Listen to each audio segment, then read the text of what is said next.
Yo, what's up guys? I hope you're all doing well. What a fantastic time to be a Diablo 4 player, and if you are not already a Diablo 4 player, what a fantastic time to start, because we got the big reveal of the new expansion last night and they pretty much showed us everything. New class, new zone, new endgame system, and a complete rework of the skill tree, which let me tell you is long overdue.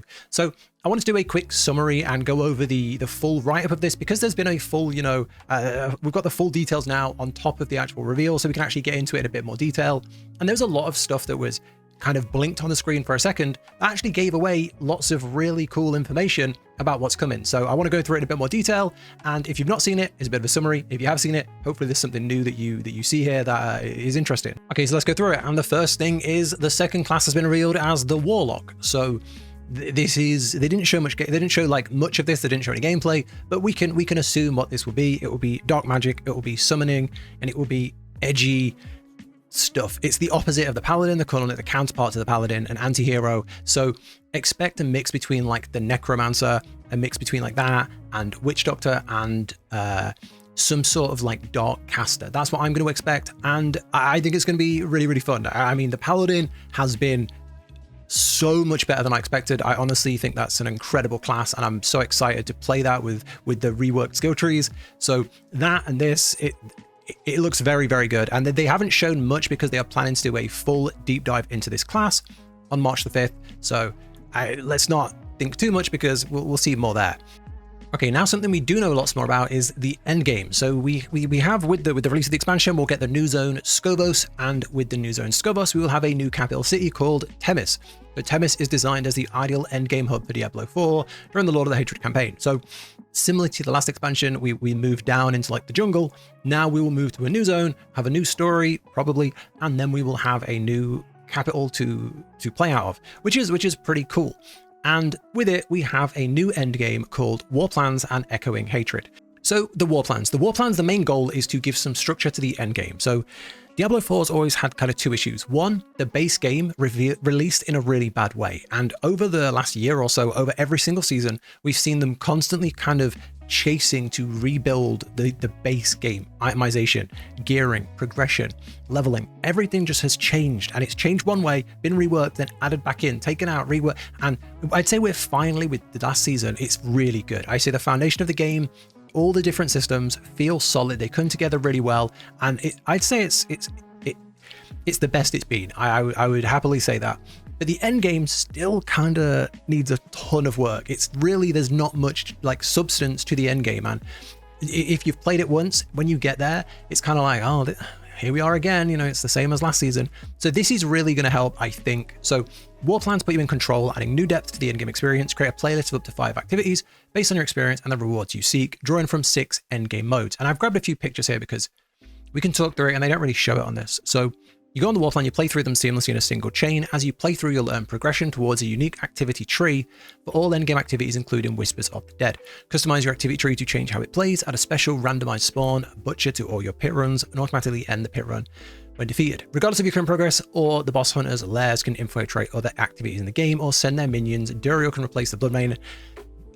I don't think this is well worded at all, and I think it's very confusing. Basically, this is it. This is what it looks like, okay? So you have the War Plan on the left, where you have this like roguelike kind of tree where you have all the different, you have all the different paths, and you can choose, do you want to start with a boss lair? Do you want to start with, an Infernal Legion? Do you want to start with a pit run? And then you would move down into the next thing, you would move down into the next thing.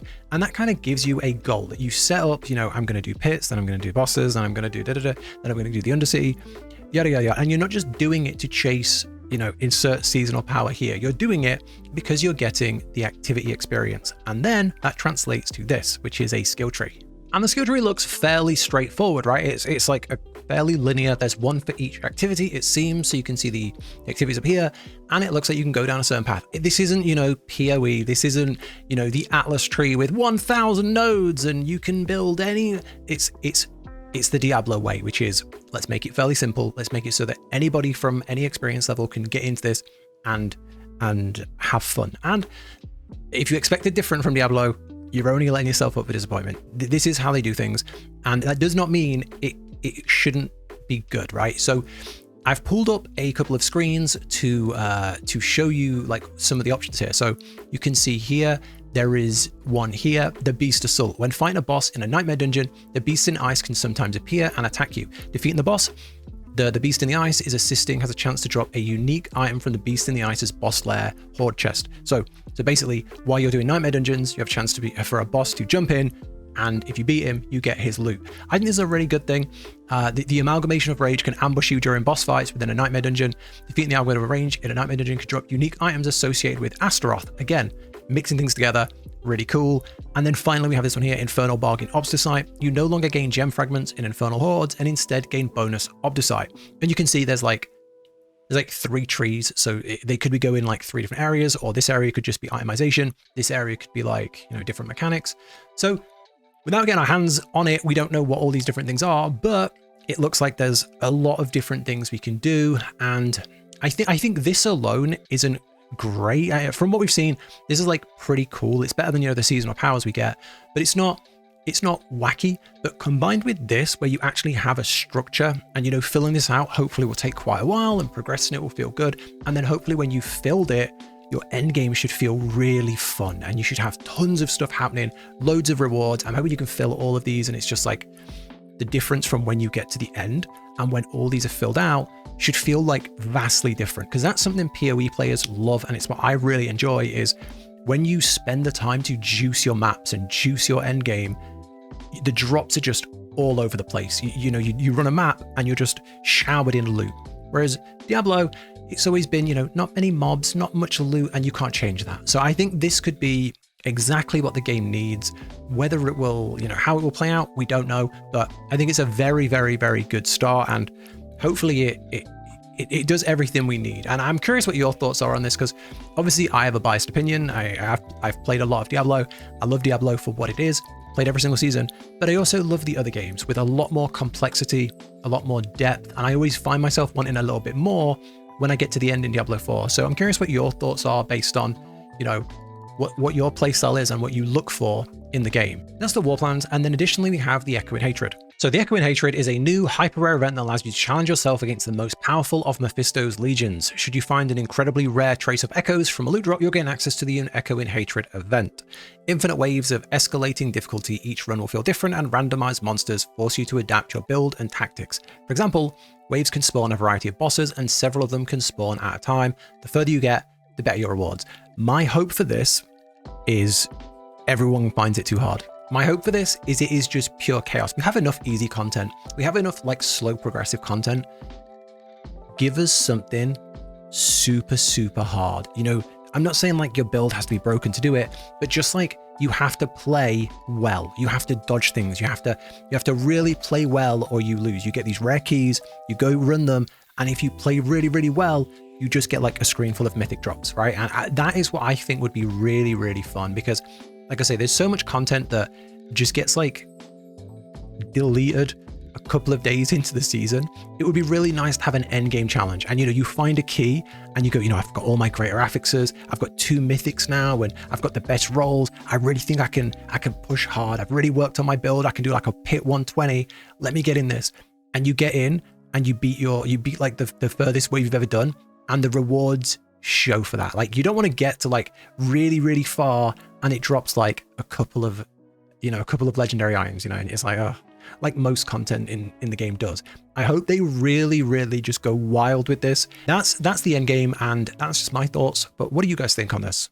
Okay, now for the system updates. And this is something that the game has needed for so long. And if you took everything else out of here, all the other stuff we talked about, and this was the only update, I'd be pretty happy, because the skill tree is a relic of the past. The skill tree is behind every other ARPG in the genre, and it has needed a rework from before the game even came out. It came out behind. So this is really, really exciting. So basically there's nothing on here, but basically the skill trees are getting reworked to look like this. So right now you have like a very basic, your skill comes out and you come out into your skill, and then it splits into 3, and you choose how you want your skill tree to look. And it is pretty basic.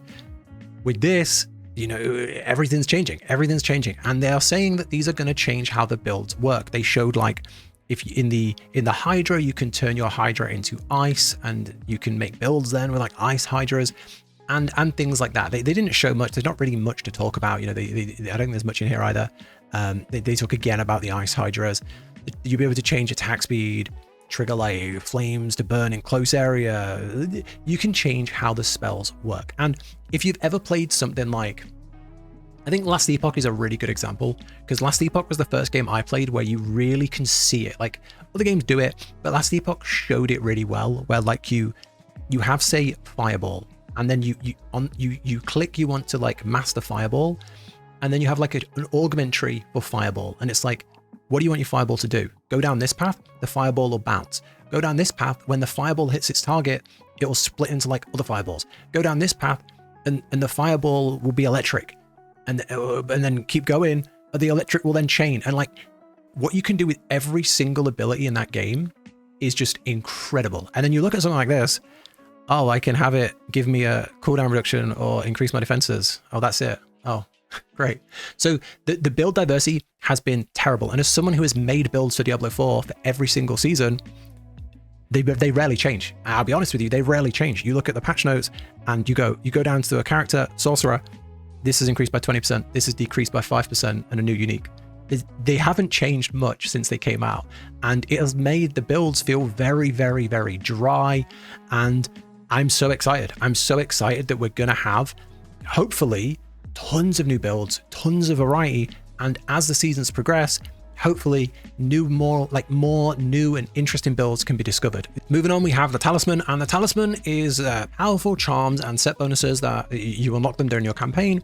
And then for charms to become active and must be placed in your talisman, charms drop in all rarities, but the set charms have the greatest potential. Equipping multiple charms with the same set will unlock set bonuses. So set bonuses are very common in Diablo, but if you've played like the last game, it was more on your gear. You had gear sets like World of Warcraft, like you had gear set bonuses. And that was really cool, and it was really cool to chase. But you ended up in a position where everybody had like the best set on, and everyone looked the same. Everyone like had the same set, which was, you know, okay. But now we're getting this, and I think it's a good change. It remains to be seen, but it's interesting. So we have like this window here, and you'll drop your talisman, and then you put the charms in. And if you have all of the same, you get the set bonuses here. So you can see here they have of the narrow eye is the set, and then you have like the different parts of it. 2 set, when you cast a marksman skill, you gain a stack of vengeance, which increases movement speed and increased damage of your marksman skills, and this stacks. 3 set, while you have vengeance, you gain 1 dark shroud every 2 seconds. You also gain damage reduction whenever you have at least 1 shadow. Pretty interesting, in-depth stuff. I was expecting, you know, 2% damage increase, 1% leech. I was expecting them to like, you know, go the easy way, but this looks pretty intense. And assuming there's going to be multiple sets per class, interesting. And you can see here there's like stats and bonus XP and some cool stuff. We can only see like 3 sets here. Then this essentially would have a 6 set, right? With every slot if the bottom one was unlocked. So we don't even know what that would fill out like. But generally you would expect a set bonus to completely rework the build. You would build around your set bonus. So if the set bonus was all about stacking a certain thing and then popping it, you would build your entire thing around doing that thing as much as possible. That's kind of how they usually work. So very, very exciting. Very, very cool. And like everything else, want to see more. Then with the Heraldric Cube making its debut, the Heraldric Cube will be critical to your chase for endgame glory, creating new opportunities to shape your journey and pursue tantalizing rewards. With the Heraldric Cube, be able to transmute a random affix onto any common, magic, rare, or legendary item, upgrade rarity, or reverse the process and remove unwanted affixes. So crafting, the one thing Diablo's not had, crafting. We've never had a proper crafting system, and here's what it looks like. So you can see here, you have the crafting resources. So you put in a common item, you put in some dust, and you put in some primordial dust. You drop them in, and you can upgrade a common to a unique, which is sick. You can transmute things, amalgamation, upgrades to legendary, reroll charm set, add an affix, chaotic reroll, focused reroll. Amazing. Essentially what we want is agency over our gear, and this is exactly that. If you are playing through the campaign and you're feeling weak and you're feeling squishy and you need more defenses and it's just not dropping, come over to the cube, put the stuff in, and try and roll for something you want. If you're not finding a certain affix and you're trying to follow a build, or you're trying to make your own build and the build is like You know, I want to play this druid build, but I don't have the thing that makes the werewolves like permanent. I don't have this. I don't have the thing that makes this. Come here, try and roll it, and maybe you'll get it. And I think that's very, very, very, very, very good. Agency over gear in an ARPG is like number one, and it's here now. Will it be good? Who knows? Will it be like balanced? Who knows? But it's here, and that's a good thing. And I think that is what we can say for pretty much everything. And that's topped off by the very last thing: quality of life. Loot filter. The long wait of loot filter is arriving soon. Pursue the mythic unique. Loot filters give you significant control of your journey to greatness. If you've never played other games, this is what a loot filter looks like. You would basically say, filter out all of the stuff I don't want and only show me the things I want. This is something you do when you're at endgame, when you've got like all of the basics and you're just looking for like mythics, things with like 2 greater affixes, you know, that you're just looking for like the juice, filter everything else out. And then you just run around the screen and you only have to pick the things up that you know are worth picking up. The only downside I see here is generally in this game, there's like this meat grinder of like, fill your inventory, salvage it, fill your inventory, salvage it. It would be nice if like they salvaged on drop if they were in the filter, but we can't ask for everything. Will we still need to like haul our inventory to the salvager to keep up with the material cost, especially with the cube? Maybe one thing I'm worried about, but the fact that's in the game again is a step in the right direction. And I think that's one thing we can say about that's the end. I think that's one thing we say about everything is if I had to sit down and list everything the game needed: a loot filler, a rework to the skill trees, proper end game progression, agency over our gear. If I was to list all the things, they're all here. There's very little to assuming this all comes in a good way that works, right? And is good. Assuming it all works, this would be like a completely different game to what we see now. Given that it's Diablo 4 and it released in the way it did, and it's taken so long for them to like rework things to the point where it feels really, really good. Like the core of the game now feels really good. Will this all work perfectly? I doubt everything would like be seamless and everything would feel amazing, but the fact it's here is an amazing step in the right direction, and I can't fault it. I generally, hats off to the team. It's everything I would have wanted and more, and this is very good fan service. This is pretty much everything the community's been asking for. The only thing I'm really cautious on is the war plans. I'm not sure they're going to hit as much as people are saying, but everything else I think is really good. But that's it from me. Really curious what people think about this one. Take care, subscribe for more, catch you in the next one.